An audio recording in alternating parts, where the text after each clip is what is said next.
Perdana Menteri Israel Benjamin Netanyahu mengaku ketakutan dengan strategi Hamas yang diduga bekerja sama dengan Mesir. Pasalnya, Hamas diduga menyelundupkan senjata melalui negara yang berbatasan dengan Israel. Oleh sebab itu, Netanyahu bersikeras mengontrol wilayah koridor Philadelphia.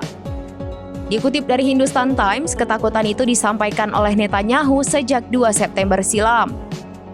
Ia mengakui memerintahkan sejumlah pasukan Israel untuk berjaga di sepanjang koridor Philadelphia di perbatasan Gaza Mesir. Netanyahu bersikeras pengontrolan di wilayah tersebut sangat penting bagi Israel. The Times of Israel melaporkan Netanyahu akan mempertahankan kendali atas jalur tanah sepanjang 14 km. Kondisi itu dikarenakan Netanyahu menyebut Hamas menyelundupkan senjata di jalur tersebut. Selain itu, Perdana Menteri Israel menolak pernyataan bahwa ke-6 sandera yang tewas karena persyaratannya mencegah tercapainya kesepakatan. Sontak sederet pernyataan Netanyahu yang disampaikan kepada salah satu stasiun televisi mendapat kritikan tajam. Pasalnya, berbagai pihak dari dalam maupun luar negeri menuduh Netanyahu telah menggagalkan upaya para negosiator dengan pengarahannya.